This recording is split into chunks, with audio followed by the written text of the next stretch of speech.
ബാലന്റെയും ഗോമതിയുടെയും ഇന്നത്തെ നല്ലൊരു വിശേഷം കേട്ടാലോ?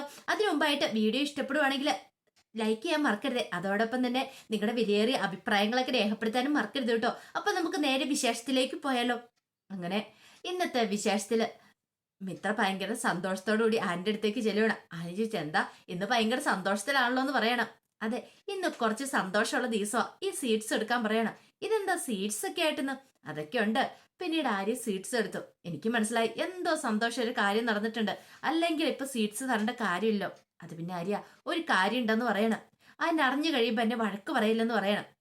കാര്യം എന്താന്ന് വെച്ചാൽ പറ, എങ്കിലല്ലേ വഴക്ക് പറയണോ വേണ്ടയോ നമുക്ക് ആലോചിക്കാൻ പറ്റുള്ളൂ എന്ന് പറയാം. അത് പിന്നെ ഉണ്ടല്ലോ ആര്യ, ഞാനൊരു കാര്യം തീരുമാനിച്ചു. എന്ത് കാര്യം? അതെ, വലിയ പ്രശ്നമുള്ള കാര്യം എന്തേലും ആണോ? അതൊന്നും അല്ല. നേരത്തെ മീനാക്ഷി അടുത്ത് ഒരു ട്യൂഷന്റെ കാര്യം പറഞ്ഞില്ലായിരുന്നു, ഹോം ട്യൂഷന്റെ കാര്യം. അതിന് പോകാൻ ഞാൻ തീരുമാനിച്ചു. മീനാക്ഷി അടുത്തിന്റെ ഫ്രണ്ടിന്റെ വീട്ടിലാ 2 കുട്ടികളുണ്ട്. തരക്കേടില്ലാത്ത ശമ്പളം അവർ തരും, ട്യൂഷൻ ഫീസും അവർ തരും. അതുകൊണ്ട് ഞാൻ തീരുമാനിച്ചു ആഴ്ചയിൽ 3 ദിവസം പോയാൽ മതി. ഇത് കേട്ടിപ്പോ ആര്യം പറഞ്ഞു, അതിന്റെയൊക്കെ ആവശ്യമുണ്ടോ ഇത്രയെന്ന് ചോദിക്കാം. വേണോ ആര്യ? കാരണം ഈ അവസ്ഥയിൽ ആരിനെ ഹെൽപ്പ് ചെയ്യാനായിട്ട് കുറച്ച് പൈസയെങ്കിലും എനിക്ക് തരാൻ പറ്റുമെങ്കിൽ അതൊരു നല്ല കാര്യം തന്നെയല്ലേ. ഞാൻ തീരുമാനിച്ചു. ഞാൻ വെറുതെ വീട്ടിലിരുന്നോണ്ട് എന്താവാനായിട്ടാ മിത്രേ? ഞാൻ ഈ കിടന്ന് കഷ്ടപ്പെടുന്ന ആർക്ക് വേണ്ടിയിട്ടാ? എനിക്ക് വേണ്ടിയിട്ടാണോ? നിനക്കൂടെ വേണ്ടിയിട്ടല്ലേ? നിനക്ക് വേണ്ടിയിട്ട് ഞാൻ എത്ര കിടന്ന് ഓട്ടം ഓടുന്നത് അറിയാലോ.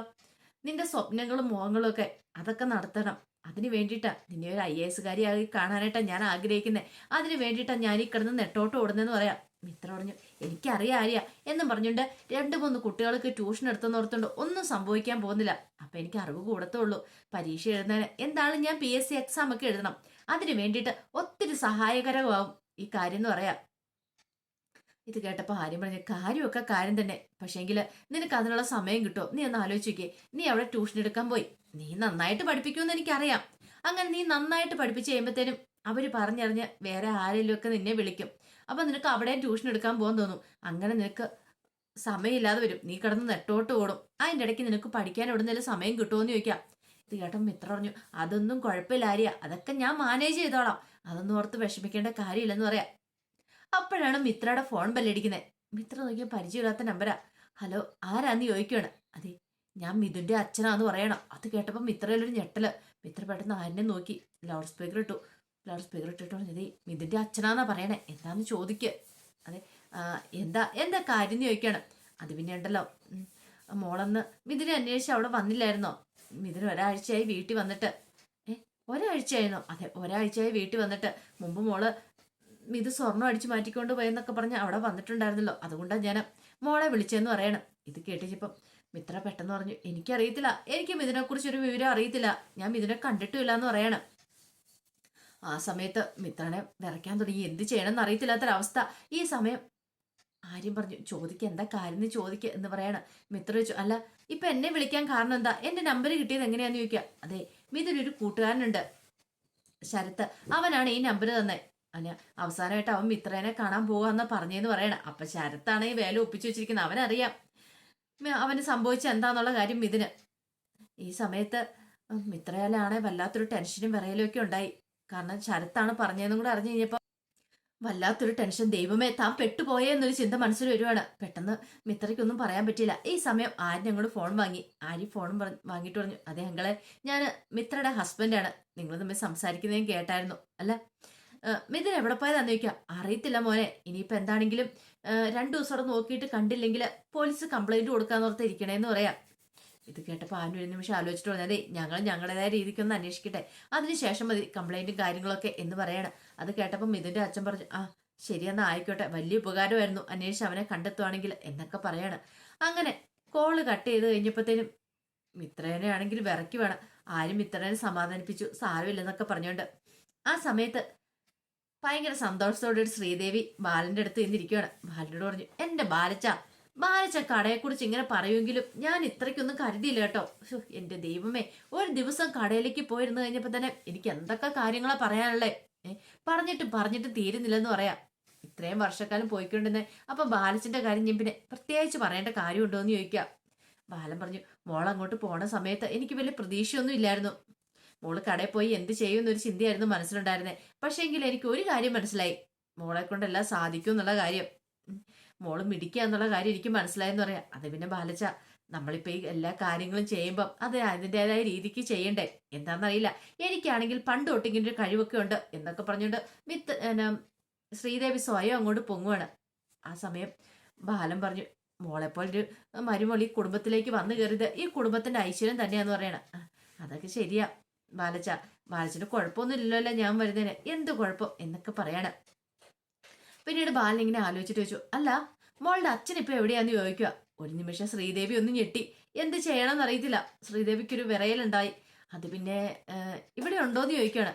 ഇവിടെ ഉണ്ടോ ഇല്ല ഇല്ലാന്നാ തോന്നുന്നേ, ചെന്നൈയിലോ മറ്റോ ആണെന്ന് തോന്നിയെന്ന് പറയണ. അതെന്താ ബാലിച്ച അങ്ങനെ ചോദിച്ചാൽ, എന്തായാലും കുഴപ്പമുണ്ടോന്ന് ചോദിക്കും. ഒരു കുഴപ്പമില്ല, ഞാൻ അങ്ങോട്ട് പിന്നെ പറഞ്ഞെന്നുള്ളൂ കേട്ടോ, ചോദിച്ചെന്നുള്ളെന്ന് പറയണം. അല്ല മോളുടെ അച്ഛന് അനുജനോ ചേട്ടനോ അങ്ങനെ ആരെങ്കിലും ഉണ്ടോന്ന് ചോദിക്കുക. അങ്ങനെ ആരും ഇല്ലാന്ന് പറയണ. എന്താ ബാലിച്ച ഇങ്ങനെയൊക്കെ ചോദിക്കണേ? അല്ല കല്യാണം കഴിഞ്ഞാലും മോളുടെ വീട്ടുകാരെ കുറിച്ച് ഞാൻ കൂടുതൽ ചോദിച്ചിട്ടില്ല, അച്ഛന്റെ ഫാമിലിയെ കുറിച്ച് ഒന്നും ചോദിച്ചിട്ടില്ല, അപ്പൊ അതുകൊണ്ട് ഞാൻ ചോദിച്ചെന്ന് പറയും. ഓ അങ്ങനെയാണല്ലേ എന്ന് ശ്രീദേവി ചോദിക്കുക. ശ്രീദേവിക്ക് പിന്നീട് സംശയം തോന്നില്ല, പക്ഷെ ബാലന്റെ മനസ്സിൽ പിന്നീട് നല്ല സംശയമായിരുന്നു. അങ്ങനെയാണെങ്കിൽ താൻ കണ്ടത് ആരെയാന്നൊരു ചിന്ത മനസ്സിലേക്ക് വരുവാണ്. ഇവിടെ ആരാ കള്ളം പറയുന്നതെന്നൊരു ചിന്ത മനസ്സിലേക്ക് വരുന്നുണ്ടായിരുന്നു. ആ സമയത്ത് ഗോമതിയുടെ അടുത്ത് മീനാക്ഷി പറഞ്ഞു, ഇത് ഞാൻ വെറുതെ വിടാൻ പോകുന്നില്ല, ഇത് ചോദിക്കും, ഞാൻ ചോദിക്കുക തന്നെ ചെയ്യും. അല്ലെങ്കിലും ഇത്രമാത്രം ഇതാകാനായിട്ട് ശ്രീദേവി അടുത്തേക്ക് ആരാ അധികാരം കൊടുത്തിരിക്കുന്നത്? എന്റെ അച്ഛൻ കട ചെന്ന് കഴിഞ്ഞപ്പം കടയിൽ നിന്ന് ഇറക്കി വിടാൻ പാകത്തിന് ശ്രീദേവി അടുത്തേക്ക് ആരെങ്കിലും അധികാരം കൊടുത്തിട്ടുണ്ടോ? അതുപോലെ തന്നെ അവകാശമുണ്ട് എനിക്കും മിത്രയ്ക്കും ഒക്കെ എന്ന് പറയണം. കോമതി പറഞ്ഞു, ഇതൊരു പ്രശ്നമാക്കല്ലെന്ന് പറയണം. പ്രശ്നമാക്കല്ലെന്നോ? അമ്മയ്ക്ക് ഇതെങ്ങനെ പറയാൻ സാധിക്കുന്നു? എന്റെ അച്ഛനെ കടയിൽ വന്ന് കഴിഞ്ഞപ്പോൾ അപമാനിച്ചേ, ഇങ്ങനെയാണെങ്കിൽ ഞാൻ കടയിൽ ചെന്നിട്ടുണ്ടെങ്കിൽ എന്തേ അവരെന്നെ അപമാനിച്ച് ഇറക്കി വിടില്ല എന്ന് ചോദിക്കുക. നമ്മള് വെറുതെ വേണ്ട വേണ്ടെന്ന് പോയിക്കോട്ടെ എന്ന് കരുതി കഴിയുമ്പോൾ നമ്മുടെ തലേ കയറി നിറങ്ങുക. ഇതങ്ങനെ ഞാൻ വിടാൻ ഉദ്ദേശിച്ചിട്ടില്ല അമ്മേ, ഞാനിത് ചോദിക്കുക തന്നെ ചെയ്യുമെന്ന് പറയണം. അപ്പോഴേക്കുമാണ് ശ്രീദേവി അങ്ങോട്ട് വരുന്നത്. നിങ്ങളുടെ ഒച്ചപ്പാടും ബഹളവും ഒക്കെ അങ്ങ് കേൾക്കാലോ എന്ന് പറഞ്ഞുകൊണ്ട്. ആ സമയത്ത് മീനാക്ഷി ചോദിച്ചു, അല്ല ശ്രീദേവി എടുത്തി എന്ത് ഭാവിച്ചത്? എന്റെ അച്ഛനെ കടയിൽ നിന്ന് ഇറക്കി വിട്ട് എന്തിനാന്ന് ചോദിക്കുകയാണ്. ഒരു കാര്യം ഞാൻ പറഞ്ഞേക്കാം, എന്റെ അച്ഛന് കടയിലേക്ക് വന്ന് നിർത്തുണ്ട്, അവിടെ നിന്ന് ഇറക്കി വരേണ്ട കാര്യമൊന്നും ശ്രീദേവിച്ചിക്കില്ലാന്ന് പറയാണ്. അത് കേട്ടപ്പോൾ ശ്രീദേവി പറഞ്ഞു, മീനാക്ഷി ഞാൻ പറയുന്നൊന്ന് കേൾക്കുക, നിന്റെ അച്ഛനെ ഇറക്കി വിട്ടൊന്നുമല്ല, പിന്നെ കടയിൽ ഇങ്ങനെ ജോലി ചെയ്തുകൊണ്ടിരിക്കുന്ന സമയത്ത് അവിടെ വന്ന് കയറി ഇരുന്നിട്ടുണ്ടെങ്കിൽ അത് വേറുള്ളവർക്ക് ബുദ്ധിമുട്ടല്ലേ, പുറമേ നിന്ന് ഒരാൾ വന്നിട്ടുണ്ടെങ്കിൽ അത് ബുദ്ധിമുട്ടുള്ള കാര്യമെന്ന് പറയണം. ഇത് കേട്ടപ്പോൾ മീനാക്ഷി വെച്ച്, പുറമേ നിന്നുള്ള ആളോ? അതെന്റെ അച്ഛനാ, പുറമേ നിന്നുള്ള ആളൊന്നുമല്ല. പോരാത്തന്നെ എന്റെ അച്ഛന് തഹസിൽദാരാന്ന് പറയണം. ഓ അതിനിപ്പം ഞാൻ എന്ത് ചെയ്യണം തഹസിൽദാരാണെങ്കിൽ? മീനാക്ഷി ശ്രീദേവി എടുത്തി ഒരു കാര്യം ഞാൻ പറഞ്ഞേക്കാം, എന്റെ അച്ഛൻ കടയിൽ വരുമ്പോ ഇറക്കി വരേണ്ട കാര്യമൊന്നും എന്താണെങ്കിലും ശ്രീദേവി എടുത്തിക്കില്ലാന്ന് പറയണം. ഇത് കേട്ടപ്പോൾ ശ്രീദേവി പറഞ്ഞു, അതെ കടയുടെ സമയത്ത് വന്നിട്ടുണ്ടെങ്കിൽ ഞാൻ ചിലപ്പോൾ അങ്ങനെയൊക്കെ ചെയ്തെന്നിരിക്കും, കട തിരക്കുള്ള സമയമാണെങ്കിൽ, പിന്നെ അവിടെ വന്ന് വർത്താനം പറഞ്ഞുകൊണ്ടിരുന്നിട്ടുണ്ടെങ്കിൽ എനിക്കത് സഹിക്കാൻ പറ്റുന്ന കാര്യമല്ലെന്ന് പറയും. ഇത് കേട്ടപ്പോൾ മീനാക്ഷി പറഞ്ഞു, ഓഹോ അങ്ങനെയാണോ? അങ്ങനെയാണ് ഞാൻ നാളെ കടയിലേക്ക് വരുന്നുണ്ട്, എന്റെ അച്ഛനെ കൂട്ടിക്കൊണ്ട് വരും, ഞാൻ അവിടെ വന്ന് സംസാരിക്കും. ഈ മീനാക്ഷിയുടെ അച്ഛനെ എന്തെങ്കിലും ചെയ്യാൻ പറ്റുമെങ്കിൽ ശ്രീദേവി എടുത്ത് അങ്ങ് ചെയ്യാൻ പറയണം. ഇത് കേട്ടപ്പോൾ ശ്രീദേവി പറഞ്ഞു, ഓ അങ്ങനെ അങ്ങോട്ട് വാ, നിങ്ങൾ രണ്ടുപേരും വന്നിട്ടുണ്ട്, ഞാൻ അവിടെ ഉള്ള സമയമാണ്, ഞാൻ നിങ്ങളെ അവിടെ നിന്ന് ഇറക്കി വിടുമെന്ന് പറയാം. ഇത് കേട്ടപ്പോൾ മീനാക്ഷിക്ക് നല്ല ദേഷ്യമായി. മീനാക്ഷി പറഞ്ഞു, ഓഹോ അത്രയ്ക്ക് അഹങ്കാരോ, അന്നാ ഞാൻ കാണിച്ചു തരാന്ന് പറയണം. ഈ സമയത്ത് ഗോമതി ഒന്ന് നിർത്തുന്നുണ്ടോ രണ്ടുപേരെന്ന് ചോദിക്കണം. അതെ കടയിലെ കാര്യങ്ങളൊക്കെ നോക്കാനായിട്ട് അകത്തൊരാളെ ഇരിപ്പുണ്ട്, ഗോമതി സ്റ്റോഴ്സിന്റെ ഓണർ, അയാളാ.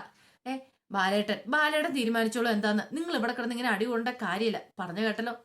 അതിന് കടയുടെ കാര്യത്തിൽ കൂടുതൽ ആരും അധികാര അവകാശം ഒന്നും എടുക്കാൻ വരണ്ട എന്ന് ഒന്ന് ഊന്നി പറയാണ് ശ്രീദേവിയെ നോക്കിയിട്ട് ഗോമതിക്ക് ഒട്ടും ഇഷ്ടപ്പെടുന്നുണ്ടായിരുന്നില്ല ശ്രീദേവിയുടെ ഈ സ്വഭാവം. അങ്ങോട്ട് പറഞ്ഞത് കേട്ടല്ലോ, ഇനി കടയുടെ കാര്യങ്ങളൊക്കെ ബാലേട്ടൻ നോക്കിയോളും എന്നൊക്കെ പറയാണ്. ഈ സമയത്ത് ഒരു നിമിഷം മീനാക്ഷി ആലോചിച്ചിട്ട് പറഞ്ഞു, ഒരു ദിവസം അവിടെ കടയിലുണ്ടായിരുന്നു, ഞാൻ കാണിച്ചു തരായിരുന്നു എന്നൊക്കെ പറയാണ്. പിന്നീട് ഗോമതി പറഞ്ഞു, മോളങ്ങോട്ട് ചെല്ല് എന്നൊക്കെ പറഞ്ഞിട്ട് മീനാക്ഷി അങ്ങോട്ടേക്ക് പറഞ്ഞു വിടുവാണ്. ആകെപ്പാടെ കട്ട കലിപ്പായിപ്പോയി മീനാക്ഷിക്ക്. ഇതങ്ങനെ വെറുതെ വിട്ടിട്ട് കാര്യമില്ല എന്നൊരു ചിന്തയൊക്കെ മനസ്സിലേക്ക് വരുന്നുണ്ട്. പിന്നീട് അങ്ങനെ എല്ലാവരും കൂടെ ആഹാരം കഴിക്കാതിരിക്കുകയാണ്. ബാലൻ വന്നിരുന്നു. ആഹാരം കഴിക്കാനിരുന്ന സമയത്ത് ബാലൻ പറഞ്ഞു, എന്താണെങ്കിലും ഇന്ന് എനിക്ക് ഭയങ്കര സന്തോഷമുള്ള ദിവസമാണ്, കാരണം ശ്രീദേവി കടയിലേക്ക് പോയിട്ട് നല്ല രീതിയിൽ തന്നെ കടയിലെ കാര്യങ്ങളൊക്കെ നടത്തിയെന്ന് പറയാണ്. അത് കേട്ടപ്പോൾ ആകാശ് പറഞ്ഞു, എനിക്ക് അത്ര നല്ല ദിവസമൊന്നും അല്ല അച്ഛാന്ന് പറയണം. അതെന്താടാ? മീനാക്ഷിയുടെ അച്ഛനെ കടയിൽ വന്നപ്പോൾ അപമാനിച്ചു വിട്ട ഒട്ടും ശരിയായിട്ടുള്ള കാര്യമല്ലെന്ന് പറയണം. അത് കേട്ട് കഴിഞ്ഞപ്പം ഗോമതി പറഞ്ഞു, അതേ അഭിപ്രായം തന്നെ എനിക്കും. കടയിൽ അങ്ങനെ നമ്മുടെ ബന്ധുക്കാരെല്ലാം വരുമ്പോൾ അങ്ങനെയാണോ ചെയ്യേണ്ടതെന്ന് ചോദിക്കണം. എന്നിട്ട് ബാലൻ പറഞ്ഞു, അതെ കഴിഞ്ഞു പോയ കാര്യങ്ങളൊക്കെ കഴിഞ്ഞു, ഇനിയിപ്പോൾ അതിനെക്കുറിച്ചൊരു സംസാരം വേണ്ട. ആ സമയം മീനാക്ഷി പറഞ്ഞു, വേണ്ട അതിനെക്കുറിച്ച് സംസാരം വേണ്ട ആകാശേ, അത് ഫുഡ് കഴിക്കാതിരിക്കുന്ന സമയത്ത് മീനാക്ഷി വളരെ തന്ത്രപരമായിട്ട് നീങ്ങുന്നത്. ഇവിടെ വെച്ചൊന്നും പറഞ്ഞിട്ട് കാര്യമില്ലെന്ന് മനസ്സിലായി. ഇനിയിപ്പം തങ്ങൾ എന്തെങ്കിലും പറയുകയാണെങ്കിലും അച്ഛൻ ശ്രീദേവി അടുത്തിനൊപ്പം നിൽക്കുള്ളൂ നന്നായിട്ട് അറിയായിരുന്നു. പിന്നെ താനും ശ്രീദേവി അടുത്ത് തമ്മിലാണ് പ്രശ്നം. അത് തങ്ങൾ പറഞ്ഞു തീർക്കുക തന്നെ ചെയ്യും, അല്ലെങ്കിൽ പണി കൊടുത്ത് തന്നെ തീർക്കുക തന്നെ ചെയ്യും എന്നൊരു ചിന്ത മീനാക്ഷിയുടെ മനസ്സിലുണ്ടായിരുന്നു. ആ സമയത്ത് ഗോമതി പറഞ്ഞു, ബാലേട്ടാ ഞാനൊരു കാര്യം തീരുമാനിച്ചു. ഇനിയിപ്പോൾ അടിയുടെ വഴക്കിന്റെ കാര്യമൊന്നുമില്ല. നാളെ മുതൽ ഗോമതി സ്റ്റോഴ്സിലേക്ക് ഞാൻ പോയിക്കോളാന്ന് പറയാം. പെട്ടെന്ന് ശ്രീദേവി ചോദിച്ചു, അല്ല അതിൽ അമ്മയ്ക്ക് കടയിൽ പോയിരിക്കാനുള്ള കാര്യങ്ങളൊക്കെ നോക്കാൻ അറിയാമെന്ന് ചോദിക്കും. പെട്ടെന്ന് ഗോമതി അതിനെന്താ പ്രത്യേക വല്ല പരീക്ഷ പാസ്സാവേണ്ടതുണ്ടോന്ന് ചോദിക്കുക. അത് കേട്ടപ്പോൾ ശ്രീദേവിയുടെ മുഖം താണു. ശ്രീദേവി പറഞ്ഞു, അതെ ഞാനും അമ്മയും കൂടെ എന്നാ പോയിക്കോളാന്ന് പറയാണ് നാളെ തൊട്ട്. ഗോമതി വേണ്ട, ഞാൻ തന്നെ നാളെ പോയിക്കോളാം, നീ ഇവിടെ ഇരുന്നാ മതി എന്ന് പറയാ. ആകാശ് പറഞ്ഞു, അങ്ങനെയാണ് കുഴപ്പമില്ല, അമ്മ കടയിലേക്ക് വരുവാണെങ്കിൽ കുഴപ്പമില്ല. ഗോമതി പറഞ്ഞു, പൈസ വാങ്ങി മേടിച്ച് എല്ലാം കണക്കിൽ നോക്കി കൊടുത്താൽ പോരെ, അതിനൊക്കെയുള്ള വിദ്യാഭ്യാസം കാര്യങ്ങളൊക്കെ എനിക്കറിയാന്ന് പറയാണ്. ആ സമയം മീനാക്ഷി പറഞ്ഞു, അത് ശരിയായിട്ടൊരു കാര്യം അമ്മയെന്ന് പറയാണ്. അപ്പോഴേക്കും ബാലൻ പറഞ്ഞു, ഒരു കാര്യം ചെയ്യാം, തർക്കമൊന്നും വേണ്ട, നാളെ മുതൽ ഞാൻ കടയിലേക്ക് പോയിക്കോളാം, അപ്പൊ പ്രശ്നം തീർന്നില്ലേന്ന് ചോദിക്കാം. ഗോമതി പറഞ്ഞു, എന്താ ബാലേട്ടാ ഞാൻ കടയിലേക്ക് പോകുന്ന കാര്യം പറഞ്ഞോണ്ടാണോ? ആകാശ് പറഞ്ഞു, അതെന്താ ഞാൻ അങ്ങനെയൊക്കെ പറഞ്ഞോണ്ടാണെന്ന് ആകാശം ചോദിക്കണം. അപ്പോഴേക്കും മീനാക്ഷി പറഞ്ഞു, ദേ അച്ഛന് പോകാറായിട്ടില്ല, അച്ഛൻ എന്താണെങ്കിലും കുറച്ച് ദിവസം റെസ്റ്റ് എടുക്കണമെന്ന് പറയാം, അതിൻ്റെ ഒന്നും ആവശ്യമില്ല, എനിക്ക് ഇവിടെ ഇരുന്നാലും ഭ്രാന്ത് പിടിക്കുന്ന, കട പോയിരുന്ന ഒരു സമാധാനമാവെന്ന് പറയണം. തൽക്കാലത്തേക്ക് ഒരു കാര്യം ചെയ്യാം, നാളെയും കൂടെ ശ്രീദേവി വരട്ടെ, കാരണം കടയിലെ കുറച്ച് കാര്യങ്ങൾ ഇന്നത്തെ കണക്കുകളും കാര്യങ്ങളൊക്കെ നോക്കണമെങ്കിൽ ശരിയാക്കാൻ നോക്കണമെങ്കിൽ എന്തൊക്കെ ചെയ്തെന്ന് അറിയാൻ വേണ്ടി നാളെയും കൂടെ വന്നിട്ടേ കാര്യമുള്ളെന്ന് പറയണം. കേട്ടപ്പോൾ ഗോമതിക്ക് ഒട്ടും അങ്ങോട്ട് ഇഷ്ടപ്പെടില്ല. ഗോമതി ദേഷ്യഭാവത്തിൽ ഇങ്ങനെ ശ്രീദേവിയെ നോക്കുകയാണ്. പിന്നീട് അങ്ങനെ എല്ലാവരും അംഗീകരിക്കണം, ഒറ്റ ദിവസത്തെ കാര്യം കൂടെ അല്ലേ ഉള്ളൂ, അതുകൊണ്ട് അവൾ വീട്ടിൽ ഇരിക്കുമല്ലോ എന്നൊരു ചിന്തയായിരുന്നു മീനാക്ഷിക്കും ബാക്കി എല്ലാവർക്കും ഉണ്ടായിരുന്നത്. പിന്നീട് ശ്രീദേവി മുറിയിലേക്ക് വന്നു കഴിഞ്ഞപ്പോഴാണ് ശ്രീകല ഫോൺ വിളിക്കുന്നത്. ശ്രീകല ഫോൺ വിളിച്ചപ്പോൾ ശ്രീദേവി ഭയങ്കര സന്തോഷത്തിൽ പൊട്ടിച്ചിരിക്കുകയാണ്. ശ്രീകല ചോദിച്ചു, നിനക്കിത് എന്താ പെണ്ണേ, നീ എന്താ ഇങ്ങനെ ചിരിക്കണമെന്ന് ചോദിക്കാം. എൻ്റെ അമ്മേ, സന്തോഷം വന്നാൽ പിന്നെ നമ്മൾ ചിരിക്കുമല്ലേ ചെയ്യുന്നേ. ചിരിക്കാനോ എന്തിന്, ഇപ്പൊ എന്തിനാ ഇപ്പൊ ചിരിക്കാൻ പാകത്തിന് ഇവിടെ ഞാൻ വല്ലത് കോമഡിയും പറഞ്ഞെന്ന് ചോദിക്കും. അതൊന്നും ഇല്ലമ്മേ. എടി പിന്നെ കടയിൽ പോയിട്ട് എന്തായ കാര്യങ്ങള്, നീ ഒന്ന് വിളിച്ചു പോലും ഇല്ലോ.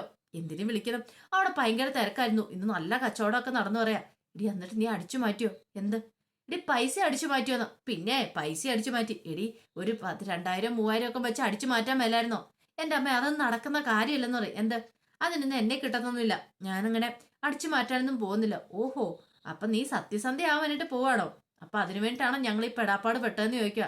എൻ്റെ അമ്മേ, അതിനൊക്കെ ഇനി സമയം കാലമൊക്കെ ഉണ്ട്, ചെന്ന ഉടനെ അങ്ങനെ അടിച്ചു മാറ്റാൻ പോയിട്ടുണ്ടെങ്കിലേ ഞാൻ അവിടുന്ന് പുറത്താവെന്ന് പറയണം. എടി ഒരു കാര്യം ഞാൻ പറഞ്ഞേക്കാം, മര്യാദയ്ക്ക് ഞാൻ പറയുന്ന അനുസരിക്കാൻ നിനക്ക് നല്ലത്. ഇത് കേട്ടപ്പം ശ്രീദേവി പറഞ്ഞു, അങ്ങനെ അടിച്ചു മാറ്റാനൊന്നും ഞാൻ പോകുന്നില്ലെന്ന് പറയണം. അമ്മ ഒരു കാര്യം ചെയ്യാം, നാളെ കടയിലേക്ക് വാ, ഞാൻ എങ്ങനെയാ കടയിൽ നിൽക്കുന്നുള്ള കാര്യം അമ്മേനെ കാണിച്ചു തരാം എന്നൊക്കെ അങ്ങോട്ട് പറയണം. ഇത് കേട്ട് കഴിഞ്ഞപ്പോൾ നല്ല ദേഷ്യം വന്നു ഗോമതിക്ക്.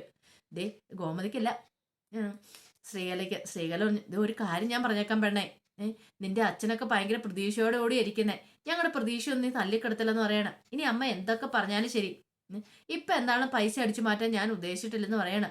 അത് കേട്ട് ഇനിയിപ്പോൾ എന്ത് ചെയ്യണമെന്ന് അറിയില്ല. ശ്രീകാല ഇങ്ങനെ ഇടിവെട്ടേറ്റ പോലെ നിൽക്കുക. അപ്പൊ അതിന്റെ വിശേഷങ്ങളൊക്കെ എന്ന് കാണുന്നത്.